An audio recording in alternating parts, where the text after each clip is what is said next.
श्री हरि पौराणिक कहानियां।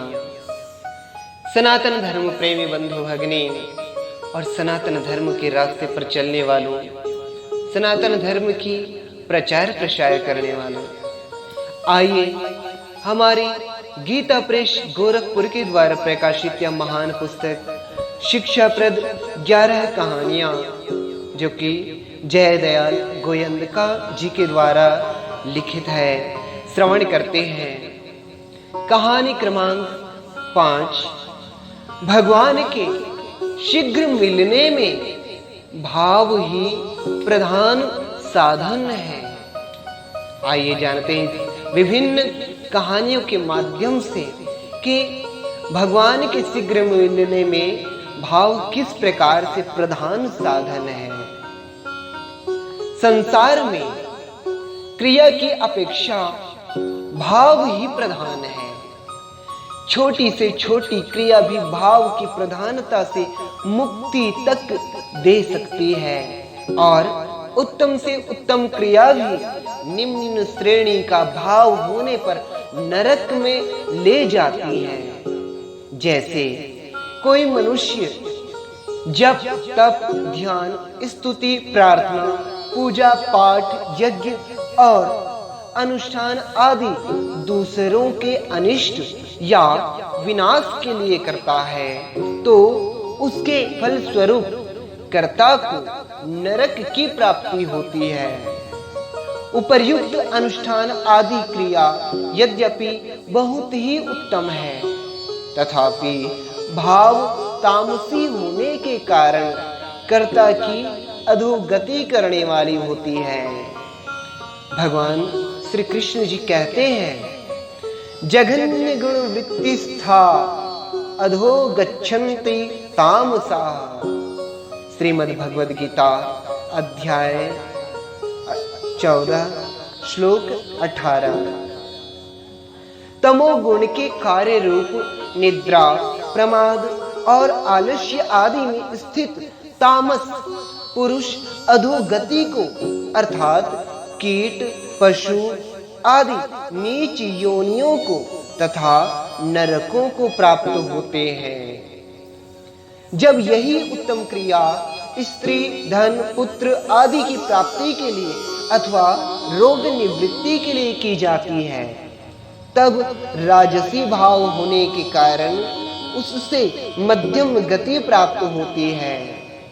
सारांश यह है कि जिस जिस भाव से क्रिया की जाती है उसकी ही प्राप्ति होती है।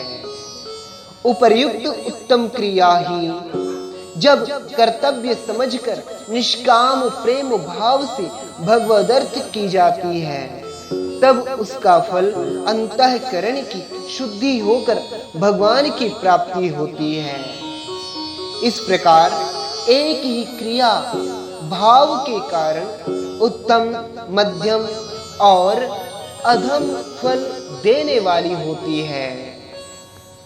एक निम्न श्रेणी की क्रिया है, किंतु भाव यदि उच्च कोटि का है तो वह भी मुक्ति प्रदान करने वाली ही हो जाती है। जैसे माता पिता गुरुजनों के रूप में बच्चों का शिक्षण और पालन करना, उनके मलमूत्र की सफाई करना, डॉक्टर के रूप में चीर फाड़ करना, सड़क आदि की सफाई करना, जलाने के लिए लकड़ियों का बोझ ढोना, वस्तुओं का न्याय युक्त क्रय विक्रय करना, वृत्ति तथा सेवा का काम करना, यहाँ तक कि गंदगी मिटाने के लिए टट्टी पेशाब साफ करना इत्यादि जो निम्न श्रेणी की क्रियाएं हैं, ये सब भी कर्तव्य समझकर निष्काम प्रेम भाव से की जाए तो इनके फल स्वरूप अंतःकरण की शुद्धि होकर परमात्मा की प्राप्ति तक हो सकती है। और यही क्रियाएं सकाम भाव से की जाएं तो इनसे अर्थ की सिद्धि होती है। कहा जाता है, भिलिनी शबरी मार्ग पर झाड़ू लगाया करती तथा कूड़ा करकट कांटे आदि साफ किया करती, एवं जंगल से लकड़ियां इकट्ठी करके ऋषि मुनियों के आश्रमों के पास रख दिया करती थी। यह देखने में नीची श्रेणी का काम दिख पड़ता है, किंतु वह उसे निष्काम भाव से कर्तव्य समझकर करती थी। इसलिए उसका भाव उत्तम होने से उसका अंतःकरण शुद्ध होकर उसे भगवत प्राप्ति हो गई। पद्म पुराण में कथा आती है, जब नरोत्तम ब्राह्मण तुलाधार वैश्य के यहाँ गया, उस समय तुलाधार ग्राहकों को माल बेचने में लगा था। इस कारण उसने कहा कि अभी मुझे अवकाश नहीं है। ग्राहकों की यह भीड़ एक पहर रात्रि बीतने तक रहेगी, उसके बाद ही मुझे अवकाश मिल सकता है। यदि आप इतनी देर तक न रुक सकें तो आप सज्जन अद्रोहक के पास जाइए। आपके द्वारा जो बगुला मर गया है और आपकी धोती आकाश में सूखनी बंद हो गई, इन सब का लक्ष्य अर्थात इन सब का रहस्य आपको आगे मालूम हो जाएगा। भगवान ने जो ब्राह्मण के रूप में नरोत्तम के साथ साथ चल रहे थे, कहा, चलो हम सज्जन अद्रोहक के पास चलें। यो कह के वे वहां से सज्जन अद्रोहक के पास जाने लगे। तब रास्ते में नरोत्तम ने उनसे पूछा कि तुलाधार ने मेरे द्वारा बगुले के भस्म होने की बात कैसे जानी। भगवान ने बतलाया कि क्रय विक्रय में सबके साथ सत्य तथा सम व्यवहार करता है, इसी से इसे तीनों कालों का ज्ञान है। इसी कारण उस तुलाधार के घर में भगवान ब्राह्मण के रूप में निवास करते थे और अंत में वह तुलाधार वैश्य विमान में बैठकर भगवान के साथ परम धाम में चला गया। यहाँ विचारना यह है कि तुलाधार वैश्य की रस आदि क्रय विक्रय रूप क्रिया तो देखने में निम्न श्रेणी की है, परंतु स्वार्थ त्याग, सच्चाई, ईमानदारी और समता के व्यवहार के कारण वही क्रिया इतनी उच्च हो गई कि उसे परम पद प्राप्त कराने वाली सिद्ध हुई। इससे यही बात सिद्ध होती है कि भाव ही प्रधान है, क्रिया नहीं। इसलिए हमें उचित है कि हम जब कभी कोई क्रिया करें उसे उत्तम से उत्तम भाव से करें। जब नीची से नीची क्रिया भी उत्तम से उत्तम गति प्राप्त करा सकती है, तब फिर जहां क्रिया भी उत्तम से उत्तम हो और भाव भी उत्तम से उत्तम हो, वहां तो कहना ही क्या है। इसी भाव को समझने के लिए निम्नलिखित एक और कहानी है। भगवान का एक भक्त साधक था।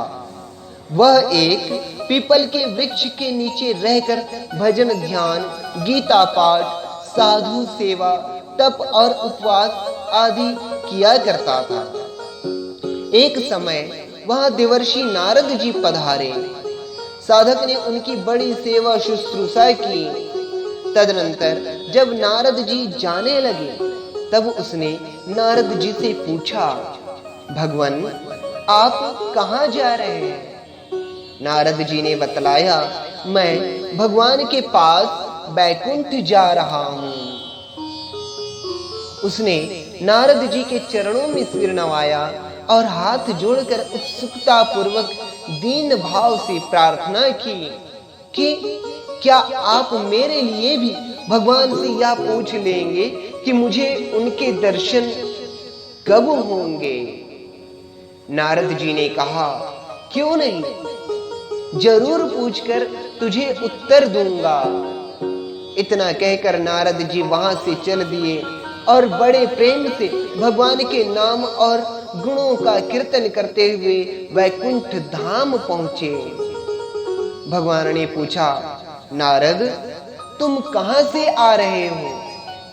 नारद जी ने कहा, एक वृक्ष के नीचे आपका एक भक्त आपके भजन ध्यान और तपस्या में संलग्न है। अभी मैं वहीं से आ रहा हूं। भगवान उसकी सेवा पूजा भजन ध्यान और तपस्या प्रशंसा के योग्य है। प्रभु उसने मेरे द्वारा आपसे यह पूछवाया है कि उसे आपके दर्शन कब होंगे? भगवान बोले, नारद यह बात मत पूछो। नारद जी की उत्सुकता और बढ़ने लगी। उन्होंने कहा, क्यों नहीं भगवान? भगवान ने उत्तर दिया, नारद वह जिस प्रकार भजन ध्यान सेवा शुश्रूषा और तपस्या कर रहा है, उस प्रकार करते रहने पर तो उसे मेरे दर्शन होने में बहुत विलंब होगा। इस प्रकार साधन करने पर तो उसे उस पीपल के वृक्ष के जितने पत्ते हैं उतने वर्षों बाद मेरे दर्शन होंगे। भगवान की यह बात सुनकर नारद जी सहम गए। उन्हें बड़ा आश्चर्य हुआ और वे बोले, भगवान वह तो बहुत तीव्रता से सेवा शुश्रूषा जप ध्यान तपस्या आदि कर रहा है, फिर उसके लिए इतना विलंब क्यों? भगवान ने कहा, नारद तुम इसका रहस्य नहीं समझते। मैं जो कुछ कहता हूं वह उससे कह देना। तदनंतर नारद जी ने भगवान से और भी भक्ति प्रेम ज्ञान और वैराग्य संबंधिनी चर्चा की। फिर नारद जी वहां से लौटकर उसी पीपल के वृक्ष के नीचे बैठे हुए उस भक्त के पास पहुंचे। नारद जी को देखते ही भक्त उनके चरणों में गिर पड़ा और बड़ी व्यग्रता से पूछने लगा, प्रभु क्या मेरी भी चर्चा वहां चली थी? उसकी व्याकुलता भरी बात सुनकर नारद जी मुग्ध हो गए और बोले, तुम्हारा प्रसंग चला तो था, किंतु कहने में संकोच होता है। भक्त ने कहा, भगवान संकोच किस बात का है? क्या भगवान ने साफ इनकार कर दिया? क्या इस जन्म में मुझे भगवान नहीं मिलेंगे? जो भी हो आप मुझे बतलाइए तो सही। आप संकोच ना करें, मुझे इससे कोई दुख नहीं होगा। उसके आग्रह करने पर नारद जी ने सारी बात ज्यों की त्यों बतला दी और कहा, अंत में भगवान ने तुम्हारे लिए यही कहा है कि इस प्रकार साधन करते करते इस पीपल के वृक्ष के जितने पत्ते हैं उतने वर्षों बाद मेरे दर्शन होंगे। इतना सुनते ही वह भक्त आश्चर्यचकित हो गया और करुणा भाव पूर्वक गदगद वाणी से कहने लगा, क्या मुझ जैसे अधम को भगवान के दर्शन होंगे? क्या यह बात भगवान ने मुझे अपने स्त्री मुख से कही है? आहा, जब कभी हो मुझे भगवान के दर्शन तो अवश्य ही होंगे। नारद जी बोले, होंगे तो सही, क्योंकि भगवान ने स्वयं अपने मुख से कहा है, किंतु होंगे बहुत विलंब से। यह सुनकर कि भगवान के दर्शन अवश्य होंगे, उस भक्त के आनंद का ठिकाना नहीं रहा। उसका भाव एकदम बदल गया। वह आनंद विह्वल होकर प्रेमार्द्र भाव से भगवान के नाम और गुणों का कीर्तन करता हुआ उन्मत्त की भांति नाचने लगा। आनंद और प्रेम में वह इतना निमग्न हो गया कि उसे अपने तन की भी सुधि नहीं रही। फिर विलंब ही क्या था, भगवान उसी क्षण वहां प्रकट हो गए। भगवान को देखकर नारद जी अवाक रह गए। उन्होंने पूछा, भगवान आप तो कहते थे कि इस प्रकार साधन करते करते इस वृक्ष के जितने पत्ते हैं उतने वर्षों बाद मेरे दर्शन होंगे, परंतु वर्षों की बात तो दूर रही, अभी तो एक मुहूर्त भी नहीं बीत पाया है कि आप प्रकट हो गए। भगवान बोले, नारद, वह बात दूसरी थी और यह बात ही दूसरी है। मैंने तुमसे कहा था ना कि तुम इसके रहस्य को नहीं जानते। नारद जी ने कहा, प्रभु, इसका क्या रहस्य है, वह मुझे बतलाइए।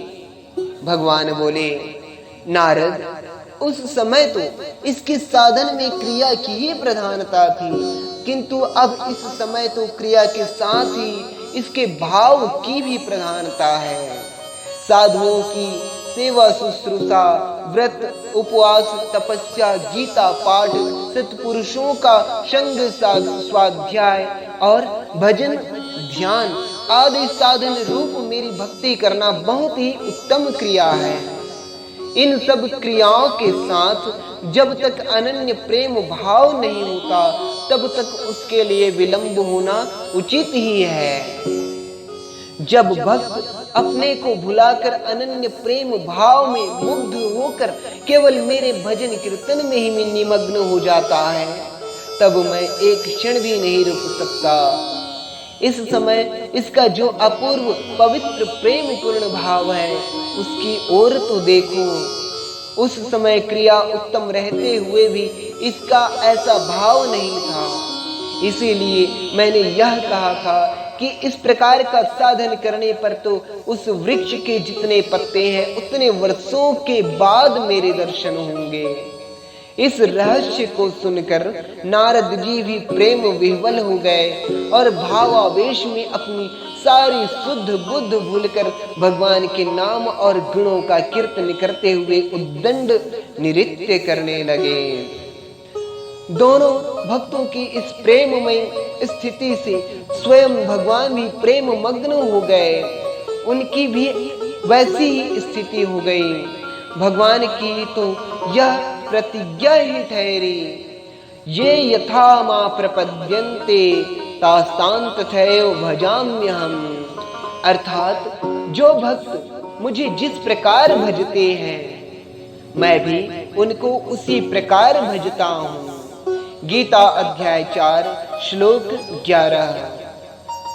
यों कुछ समय तक विचित्र प्रेम राज्य की प्रगाढ़ स्थिति में रहने के अनंतर तीनों को जब बाह्य चेतना हुई तब वे प्रेम में मुग्ध हुए परस्पर बातचीत करने लगे। तदनंतर भगवान उस भक्त के साथ विमान में बैठकर परम धाम में पधार गए और नारद जी प्रेम में विभोर होकर भगवद गुणानुवाद गाते हुए अपने गंतव्य स्थान की ओर चल दिए। इस प्रसंग से हमें यह शिक्षा लेनी चाहिए कि समस्त क्रियाओं में भगवान की भक्ति उत्तम है तथा उस भक्ति के साथ निष्काम और अनन्य प्रेम भाव का समावेश होने पर फिर भगवान के मिलने में एक क्षण का भी विलंब नहीं होता। इसलिए उपर्युक्त प्रकार से निष्काम अनन्य प्रेम भाव पूर्वक ही निरंतर भजन ध्यान आदि उत्तम क्रिया करनी चाहिए। अतः इस कथा से हमें यह शिक्षा मिलती है कि भगवान के शीघ्र मिलने में भाव ही प्रधान साधन है। नारायण नारायण, जय श्री राम, जय श्री राम, जय श्रीमन्नारायण, जय श्रीमन्नारायण।